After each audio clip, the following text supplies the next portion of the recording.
So I've been thinking about this ever since the season ended, the last month and a half or so. And we look at exactly like what do the Raiders need to improve on the most? And not so much like personnel wise or coaching wise, right? It's data driven problems that the Raiders have had. They've had a problem for a while. And some of these problems they've had for decades. Like it's ingrained in the culture of the Raiders, some of the problems that they've had. So I thought of the top 5 things in no particular order that the Raiders need to work on this offseason, and the numbers clearly dictate it. Some of them lead to the other. Some of these problems, I feel like Josh McDaniels and company, just naturally how he does things, these can go away. And a couple of things he's going to have to make a very obvious effort to get some of these going the right direction. So the first one, red zone offense.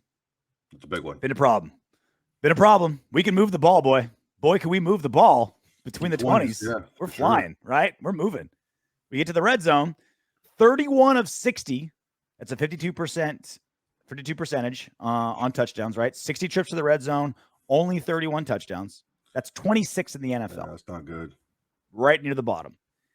And remember the last time we were 1-5 in the playoff game in the red zone. Yeah, like we could think of like really trash teams in the NFL, like really, really, really bad teams. You could think of like probably like 7 or 8 of them. That means like 2 of them are better than us. That's pretty bad. It's weird because you don't think of red zone like as extremely specific, right? Like a really trash team could have great special teams. A really, really awesome team could have trash special teams, right? Like Green Bay, number 1 seed, their special teams was awful, garbage. Which is why they grabbed Rich Bisaccia to hope, he's got his hands full now in Green Bay, turn those special teams around. Kicking game, like there's certain, like you rarely see a really good team with like terrible run defense or a just awful passing offense, right? Like the meat and potatoes of a football team, if you're really, really good, you have that, right? Red zone is kind of a weird in between. It's not like a super unique special teams, but it's not the bread and butter, right? It's different enough where what you do normally doesn't automatically transfer to red zone. And so I think a lot of it's the hangover of John Gruden, who's just super predictable in the red zone, right? And that was just like big part of it, right? And it's just like, it's like he just didn't, it's almost like the red zone was different enough to him where he's just like, all right, here's the 15 things I do here, and not let me use like all this time and all this creativity of this frankly, a good offense that I've invented. I'm John Gruden, but I won't change it enough for the red zone. I was just like, well, let me just pull back and like do what I know. Yeah, he was just okay with getting he said a punt is a victory, like a punt is a win.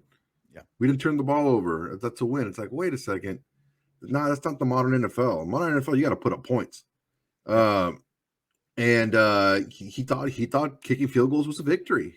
Yep. And we'll see how much of that residue sticks to Carr, because he had that mindset as well. He in the red zone, you have to be a little bit more willing to fit balls into tighter windows. The windows are a lot smaller. The timing is a lot crisper, and you have to be able to be a little bit more willing to take a little bit more chances in the red zone, and trust the players a little bit more in the red zone, because it's a lot quicker timetable in the red zone. I think we should have ran the ball a lot more in the red zone too. I think we just like abandoned it, and it was just like, all right, little simple passes, predictable little outs, the predictable little slants, and we'll just do that. More running, more play action. Not having Darren Waller for 5 games obviously hurts a lot in the red zone. He's on paper should be an amazing red zone target. We never used him in the red zone anyway, bro. He was never a big red zone. I mean, yeah, shoulda, coulda, woulda. So should Brian Edwards. We don't throw him the ball in the red zone either. Edwards doesn't get separation though. Like he should have been a red zone target too. He's a bigger, stronger player than the guys covering him. You just throw the ball up. I mean, so we screwed up on that end of the field. We weren't much better on the other end of the field. Yeah, it's tough. Red zone defense, not good as well. We allowed 35 touchdowns, which is the 11th most. So you think, okay, that's not good, but all right, outside the top 10, 11th most touchdowns, That's not an atrocious number until you realize that we only defended 126 plays in the red zone. We're on Let's score defense. quick. 126 plays in the red zone. That's the second least amount of plays that a defense had to play in the red zone. So not only did offenses not get there very often, they scored super fast. Yeah, right. That's how bad. They only had 126 trips to the red zone, and we still gave up 35 touchdowns. Oh, no, I'm sorry. Not 126 trips. 126 plays. 126 plays. 35 of those plays turned into touchdowns. Yeah, my computer like mine. That's like every 3 plays is a touchdown. Yeah. They don't get there because like the defense was, like they were very good about not giving up big chunk plays, right? That was just Gus Bradley's defense, right? Mm-hmm. Don't give up the big play, keep everything in front of you, play simple, play fast. So we're good about that. But I think it's kind of the John Gruden issue, but inverted. Whereas Gus Bradley's like, well, just keep everything in front of you and play fast. It's like, well, when you're dealing in split second moments and you only need 4 yards, you can't keep everything in front of you. You got to be more aggressive in the red zone. Otherwise, they're just going to, all you need is those like 3 yards, 7 yards, like little quick passes, little quick runs off the edge. And it just goes against Gus Bradley's philosophy. Yeah, it's just one of those things where we had 2 coaches that were sound and they knew football, but they were very stuck in their scheme and they weren't very dynamic as coaches. And I think that's what the difference is with the coaches we have now is they are more dynamic and they're less scheme specific and they're more roster specific.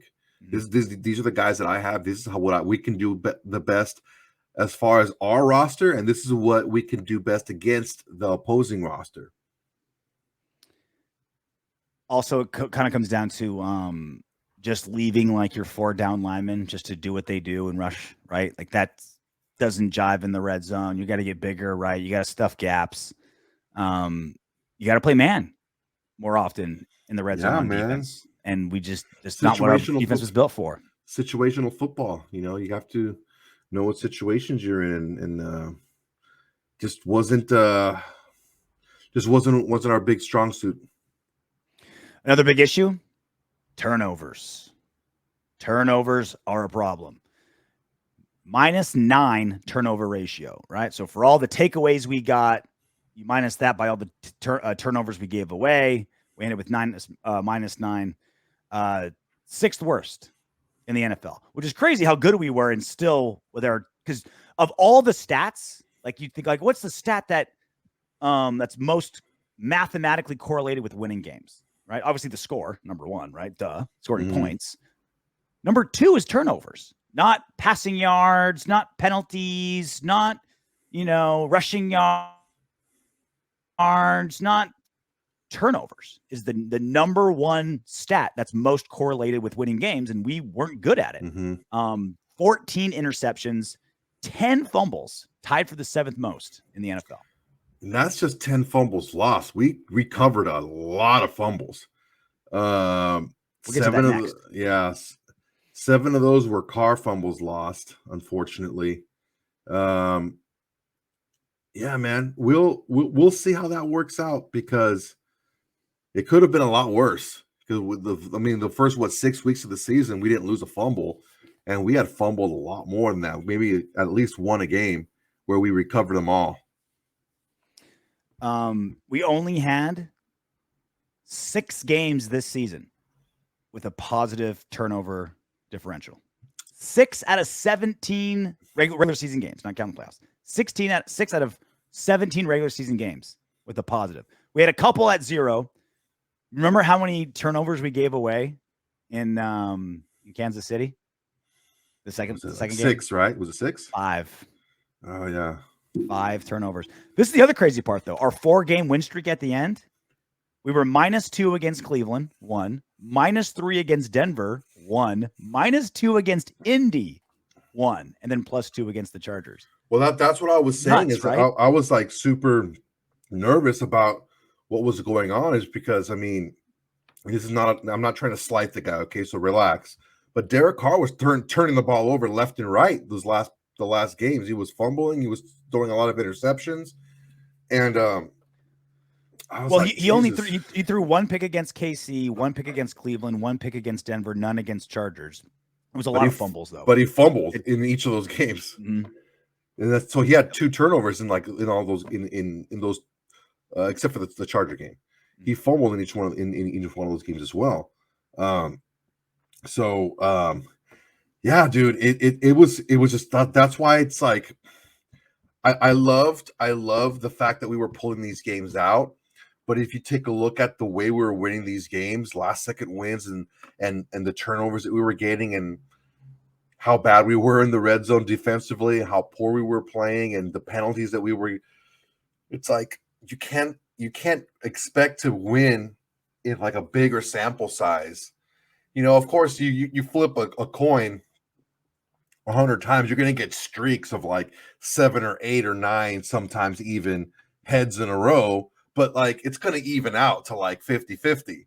And that's what I was trying to say about having these That's what made that outlying last. stats. That's what made that late season run for us so magical. Like It's like, negative whoa, turnover differential, and still we yeah. won all those games. Like It there wasn't was just something magical in the air, man. And yeah, there was a couple of things too. It was the red zone offense, it was the red zone defense, it was the penalties that we were giving up, And it's and we not were like we were still getting winning lucky, games. right? It's like you think like, all right, wow, you got this incredible run of like recovered all of these fumbles or like all the penalties went your way. Like no, everything went against us, and we still pulled We off still, yeah. But the like thing is, it's like the best streak of the season. if things didn't turn around, we were gonna get that. We were gonna lose those close games. It just finds a way to even out if we didn't find a way to shake something up. So that's turnovers, and the other side of the coin, takeaways were bad, right? So not only are we giving the ball away too much, we're not taking the ball away that often. Again, same, -9 turnover ratio, 6th worst in the NFL. We only had 6 interceptions last season. 4 dead drop. last. Dead last in the NFL. However, one bright spot in all this. We had 9 fumble recoveries, which was 9th best in the NFL. So we were pretty good about recovering the fumbles. But we just didn't get interceptions. And again, Gus Bradley defense, don't be aggressive, keep everything in front of you. And we had a bunch of drops. Like our DBs need to be on those jugs machines this offseason. Oh yeah. I just like saying the word jugs. Yeah. Jugs machine. That was my nickname in college that I invented right now. And this is one of the things I think that just not having Gus Bradley will improve. Whether the defense gets better or worse than last season, we'll find out. Optimistically, it looks like it should be better. But just not even just schematically, but just like philosophy of football, we should get way more interceptions next season just because any defense, any DB is more aggressive not under Gus Bradley. We'll get beat more, but we should get more interceptions. Nah, not necessarily. But schematically, we should. Schematically, that's the give and take, right? Like you give away less, you get less interceptions, but you're playing safer and you're giving up less deep, deep passes, deep run plays, big plays. Is the philosophy? Yeah, it all depends because if you run a more opponent specific scheme where you're playing against the opponents, playing to their weaknesses. Mm-hmm. And you're forcing them into those weaknesses and forcing them into mistakes. You don't necessarily have to leave yourself open while still causing them to make mistakes. But yeah I see what you're saying. But there's going to be a few things, a few of the groups on the team that are going to have to change their mentality a little bit. And the secondary is a big one. Last one, penalties. It's the Raider way. You get a lot of penalties. Including the playoff game. So in 18 games, we had 131 penalties called against us. Second most in the NFL, behind only the Cowboys. We gave up 1,150 yards in penalties. That's a Pro Bowl rushers season in penalties that we gave up. Not good.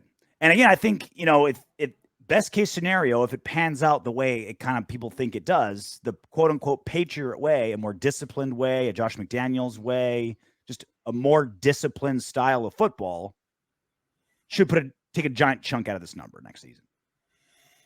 Yeah, it has to start the very first freaking practice, man.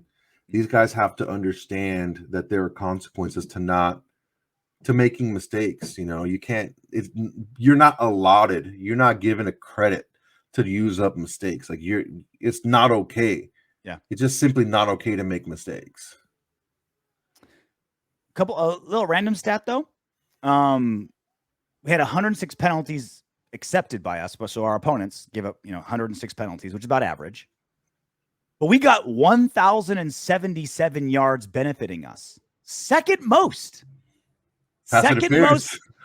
Derek Carr's like, that's just like X-Men sneaky power. Is he's just like, I'm just going to throw bombs, and I feel like this guy's not going to cover him right and get a PI. Like those. Yeah. How many of those did we get? Like a lot. 15? Like at least one a game. And they were, and like most of them were bombs. Like 45, 50 yards. They weren't little slants. He's just like, oh, Zay Jones is double covered. I'm gonna throw it anyway, and they're just gonna maul him. He got his money's worth. Yeah. That's a sneaky little power. Yeah, I hope he keeps it. I hope Josh McDaniels recognizes that. It's like, hey, yeah. If you see just the backs of the numbers, let a couple bomb, right? We'll probably get a PI.